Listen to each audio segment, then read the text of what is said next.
Morning students, in last lecture we were discussing cell biology. उसमें हमने discuss किया था बेसिक कैरेक्टर्स क्या होते हैं सेल के, व्हाट इज़ सेल, किसने डिस्कवर किया, है ना। फिर प्रोकैरियोट्स और यूकैरियोट्स के बारे में भी देखा हमने। Then we discussed about overall characters of cell, क्या होता है प्रोकैरियोट में, क्या नहीं होता है, राइट। सो आज हम डिस्कस करने वाले हैं size and shape of cell. We know कि सारे ऑर्गेनिजम्स के बॉडी में जो सेल्स होते हैं they are not of same size and same shape, right. So बहुत ज़्यादा वेरिएशन हमें देखने मिलता है। सो यहाँ पे कुछ एग्जांपल्स दिए हुए हैं। First example they have given is mycoplasma. Mycoplasma is a type of bacteria और वो सबसे स्मॉलेस्ट सेल है। उसका साइज़ देखो कितना है, 0.3 माइक्रोमीटर। ओके, एंड बैक्टीरिया जो है, पहले तो ये बताओ कि वो प्रोकैरियोट है कि यूकैरियोट है ना। That is your homework, you will find and tell me. अब बैक्टीरिया है तो उसमें सेल वॉल होगा कि नहीं होगा। वी हैव ऑलरेडी डिस्कस्ड कि किस में सेल वॉल होता है और किस में नहीं होता है। प्लांट सेल में सेल वॉल होगा, कोई भी एनिमल सेल में नहीं होगा। सो बैक्टीरिया प्लांट तो नहीं है, राइट, तो उसमें सेल वॉल नहीं होगा। So we were discussing mycoplasma smallest cell है। और PPLO ये क्या है, this is example of mycoplasma. Mycoplasma is a very big family, है ना। सो उसके अंदर का ये एक मेंबर है, वो क्या है, प्लूरोनिमोनिया लाइक ऑर्गेनिज्म। इसका नाम प्लूरोनिमोनिया क्यों है, देखो पहले तो निमोनिया क्या होता है ये समझो। लंग्स है, right, we know are lungs sometimes get inflamed, inflammation हो जाता है, जैसे कोई इन्फेक्शन हो गया, बहुत सारी एबनॉर्मेलिटीज़ की वजह से होता है। That we will study when we study respiratory system. So inflammation of lungs हो गया, so that is called as pneumonia. अब जो ऑर्गेनिज्म निमोनिया करते हैं, so they have written pneumonia like organism. But ये प्लूरो का क्या मतलब है, जो लंग्स होता है ना उसका एक आउटर लेयर कवरिंग होता है। तो जो आउटर मेम्ब्रेन होती है जो लंग्स को कवर करती है उसको हम बोलते हैं प्लूरा और pleural membrane. So that is why यहाँ पे प्लूरो लिखा हुआ है। So what do you mean by pleuro pneumonia like organisms, ऐसे ऑर्गेनिजम्स जो कि आउटर जो मेम्ब्रेन है लंग्स के उसको इफ़ेक्ट करते हैं and ultimately the lungs get inflamed swollen, ठीक है। तो इसका देखो साइज़ कितना है, PPLO का 0.1 माइक्रोमीटर। यू कैन इमेजिन कि माइक्रोमीटर में है वो भी 0.1 है, कितना छोटा होगा। ओके, अब देखो यहाँ पे कुछ और एग्जांपल्स दे रखे हैं। बैक्टीरियाज जो है नॉर्मली कोई भी आप देखो 3 to 5 माइक्रोमीटर के रेंज में होंगे। Okay, largest isolated single cell is ostrich का एग, है ना। आई डोंट थिंक कि आप में से किसी ने देखा होगा, but it is a very very huge egg. 1.3 approx का होता है, इससे ज़्यादा का भी हो सकता है, ठीक है। और ह्यूमन RBC हमारा जो है, RBC को क्या बोलते हैं, erythrocytes. I told you what is RBC called. अब आप 11th में हो, सो आपको ये सारे टर्म्स याद रखने हैं। एरिथ्रोसाइट, ठीक है। अब आप RBC नहीं बोलोगे, अब आप एरिथ्रोसाइट्स बोलोगे, ठीक है। सो एरिथ्रोसाइट्स जो होते हैं उनका डायमीटर 7 माइक्रोमीटर होता है। नर्व सेल्स हैं, नर्व सेल्स आपने पढ़ा होगा 10th में, एक्सॉन होता है, डेंड्राइट होते हैं, right. So it is called as longest cell, क्यों, क्योंकि कुछ नर्व सेल्स हैं जो कि हमारे ब्रेन से स्टार्ट होके हमारे पैरों तक जाते हैं, तो इनका कोई साइज़ फिक्स नहीं है, सबसे लॉन्गेस्ट नर्व सेल्स हो सकते हैं। सो ये हमने बात की किसकी, साइज़ की हमने बात कर ली, नंबर्स की बात कर ली। अब आते हैं शेप पे। सो शेप भी सबका अलग होता है। अब हमारा ही देख लो, हम आपके सारे फ्रेंड्स हैं, आप लोग सेम हाइट के तो नहीं हो, सेम बॉडी के तो नहीं हो, है ना, डिफरेंट डिफरेंट हो, तो सेल्स भी हमारे ऐसे ही होते हैं। सो आप जो फर्स्ट देखोगे, फर्स्ट सेल वो है कौन से, RBC। मैंने क्या बोला RBC को, अब आपको क्या बोलना है, एरिथ्रोसाइट, राइट। सो एरिथ्रोसाइट जब आप ऊपर से देखोगे तो आपको ऐसे स्फेरिकल स्ट्रक्चर दिखेगा, लेकिन जब आप साइड व्यू देखोगे तो आपको ऐसा बाई कॉन्केव ऐसा स्ट्रक्चर दिखेगा। ओके, सो ये RBC का देखो शेप कैसा है। और एक और स्पेशल चीज़ है RBC की, इसमें न्यूक्लियस नहीं होता है, RBC आर ई न्यूक्लिएटेड, ठीक है। WBC का अब आपको नाम क्या याद रखना है, RBC का एरिथ्रोसाइट सा था, सो WBC का क्या है, ल्यूकोसाइट। अब आपको ल्यूकोसाइट बोलना है WBC को, ठीक है। सो हम पढ़ेंगे डिटेल में WBC को।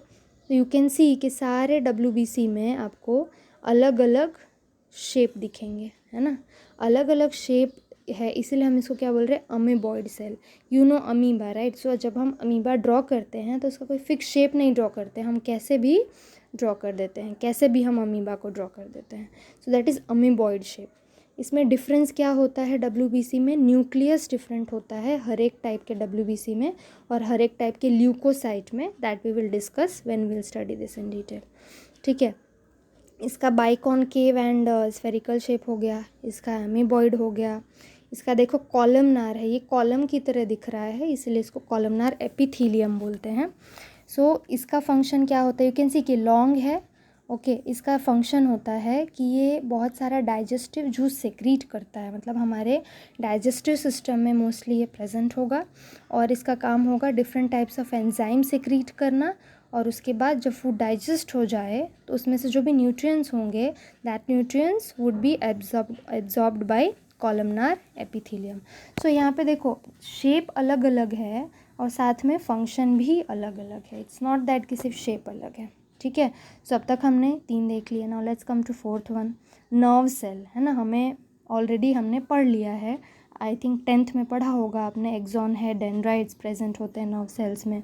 सो यू कैन सी कि ब्रांच्ड स्ट्रक्चर होता है, इट इज़ नॉट सिंपल ऐसे राउंड और लॉन्ग, ये ब्रांच्ड स्ट्रक्चर होता है, लॉन्ग होता है। इसका फंक्शन आपको ऑलरेडी पता है, लोकेशन भी पता है कहाँ होते हैं, right. Now next one is tracheid, ये एनिमल्स में नहीं होता, ये प्लांट्स में होता है। सो ट्रैकीड यू कैन सी कि एलोंगेटेड स्ट्रक्चर है। सो जब हम प्लांट का पढ़ेंगे anatomy chapter, that time we will study this in detail, but अभी शॉर्ट में इसका फंक्शन क्या है ये याद रख लो, ये है वाटर कंडक्ट करने में हेल्प करता है। मतलब कि जब रूट्स वाटर एब्जॉर्ब करेंगे, so from roots water has to reach to all the parts of the tree और द प्लांट, राइट। तो वी नो कि जाइलम क्या करता है, वाटर कंडक्शन में हेल्प करता है। सो जाइलम के अंदर ट्रैकीड्स प्रेजेंट होंगे and they will help in conduction of water, okay. So इसका शेप देखो कैसा है, एलोंगेटेड है। नाउ नेक्स्ट शेप इज़, ये है राउंड एंड ओवल, आपको दिख रहा है बीच में कुछ राउंड है, ओवल है। सो ये है मीजोफिल सेल्स, ये प्रेजेंट होते हैं कहाँ, लीव्स में। क्या करते हैं लीव्स में, इसका भी हम फंक्शन पढ़ेंगे when we will study photosynthesis के मीजोफिल सेल्स में क्या होता है। शॉर्ट में समझ लो कि कार्बन डाइऑक्साइड है, ऑक्सीजन है, वो सब एक्सचेंज करने में, गैशियस एक्सचेंज करने में मीजोफिल सेल्स हेल्प करते हैं। All these cells we are going to study in detail, but ये चैप्टर में सिर्फ आपको किस पे कॉन्सेंट्रेट करना है, शेप पे, और शॉर्ट में किस पे, उसके फंक्शंस पे। सो अब हमें समझ आता है कि साइज़ और शेप हर सेल का अलग होता है and even they function differently, okay. अब आते हैं थोड़ा प्रोकैरियोट्स और यूकैरियोट्स वापस से, ऑलरेडी हमने डिस्कस कर लिया है बट थोड़े एग्जांपल्स देख लेते हैं। सो प्रोकैरियोट, देखो मैंने आपको होमवर्क दिया था कि बैक्टीरिया प्रोकैरियोट है कि यूकैरियोट है। सो देखो यहाँ पे ही आ गया। So bacteria is a prokaryote. और नेक्स्ट एग्जाम्पल क्या है, ब्लू ग्रीन एल्गे। सो जो ब्लू ग्रीन एल्गे है वो एक्चुअली में बैक्टीरिया ही है। आपको नाम से कंफ्यूज नहीं होना है कि यहाँ पे एल्गे दिया है तो ये एल्गे है, इट इज़ अ बैक्टीरिया, इसका सिर्फ नाम है ब्लू ग्रीन एल्गे।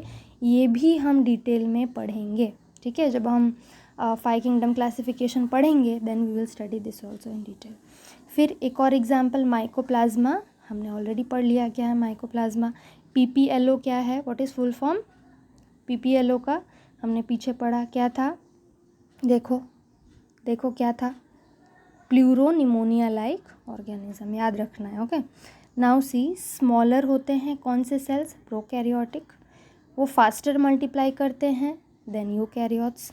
क्यों फास्ट करेंगे, बिकॉज सेल की साइज़ और छोटी है तो डिवीजन करने में आसानी होगी, इजी होगा, ओके। सो ये एग्जांपल्स थे प्रोकैरियोट्स के। यूकैरियोट्स के एग्जांपल्स देख लो, प्लांट्स, एनिमल्स एंड फंगाई। हम फंगाई भी डिटेल में पढ़ेंगे, फंगाई बोलो कि फंजाई बोलो, बोथ आर फाइन। सो ये भी हम डिटेल में पढ़ेंगे कि जो फंगस है उसके क्या स्पेशल कैरेक्टर्स होते हैं। अब ये देखो, compartmentalisation in cytoplasm because of presence of various organelles. अब देखो ये आपका सेल है यूकैरियोटिक, ओके। यहाँ पे न्यूक्लियस प्रेजेंट है। यहाँ पे दूसरे दूसरे ऑर्गेनल्स होंगे, mitochondria, ER, then so many other organelles, right. So ये ऑर्गेनल्स प्रेजेंट होने की वजह से क्या हुआ है कि बहुत सारे सेक्शंस, कंपार्टमेंट्स बन गए हैं। देखो यहाँ यहाँ यहाँ यहाँ यहाँ so many compartments, so many different different corners are made. इसलिए क्या बोल रहे हैं कि compartmentalization takes place in cytoplasm. Okay, अब क्या है ऑर्गेनाइज्ड न्यूक्लियस विथ एनवेलप। हमने ऑलरेडी डिस्कस किया है कि यूकैरियोट्स में जो न्यूक्लियस होता है that has got a nuclear membrane. ये न्यूक्लियस है तो इसके बाहर एक पतली सी मेम्ब्रेन आएगी that is called as nuclear membrane, और you can also say nuclear envelope, both are fine. अब देखो क्या दिया है, they have complex locomotory structures. देखो आप यूकैरियोट्स की जब बात करो, सो एनिमल्स की बात करो, सो सारे एनिमल्स में लोकोमोशन के लिए स्पेशल स्ट्रक्चर्स होते हैं, राइट।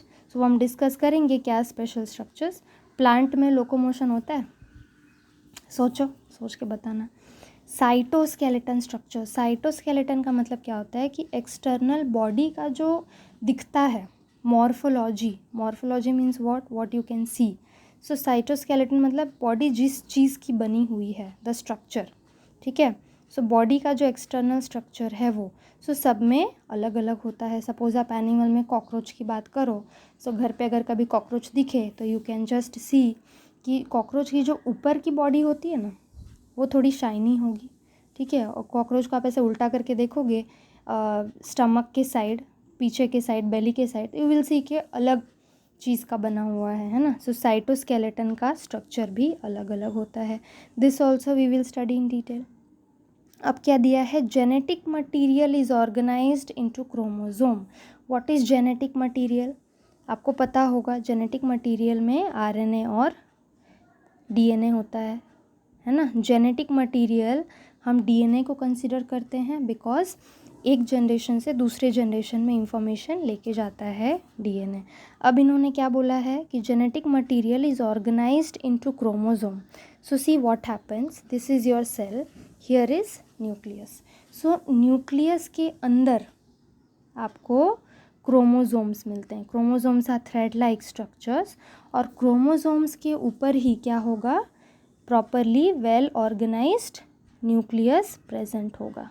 सॉरी, हियर क्रोमोसोम्स के ऊपर, ठीक है। So that's what they are saying, genetic material is organized in chromosome. And where is chromosome present, chromosome is present inside the nucleus, ठीक है। अब प्लांट सेल और एनिमल सेल, मैंने आपको बोला था कि प्रो और यू का आप डिविजन्स बनाओ कि प्रो में क्या होता है, यू में क्या होता है। वैसे ही प्लांट और एनिमल सेल में देखो क्या क्या डिफरेंस है। प्लांट में सेल वॉल होगा, एनिमल में नहीं होगा। प्लांट में क्या होगा, प्लास्टिड प्रेजेंट होगा। प्लास्टिड हम डिस्कस करेंगे डिटेल में, जैसे क्लोरोप्लास्ट एंड ऑल प्रेजेंट होता है, राइट।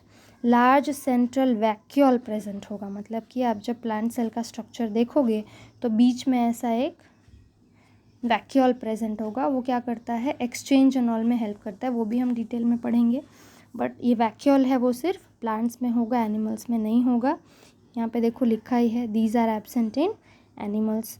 अब एनिमल सेल में क्या ऐसा स्पेशल होता है जो प्लांट में नहीं है। एनिमल सेल में सेंट्रियोल होता है, ठीक है। हमने देखा कि यूकैरियोट्स में और प्रोकैरियोट्स दोनों में सेंट्रियोल होगा कि सिर्फ एक में होगा, पीछे हमने देखा था लास्ट में।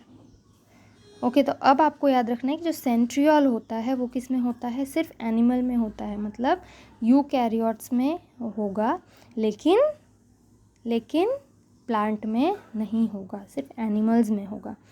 It's absent in almost all the higher plants. Centriole का क्या फंक्शन है that we will see in this chapter only, somewhere later on, ठीक है। सो इतना समझ में आ गया हो तो अब हम नेक्स्ट टॉपिक स्टार्ट करेंगे, दैट इज़ बायो मेम्ब्रेन और सेल मेम्ब्रेन, ठीक है। सो ये वाला हम नेक्स्ट लेक्चर में स्टार्ट करेंगे।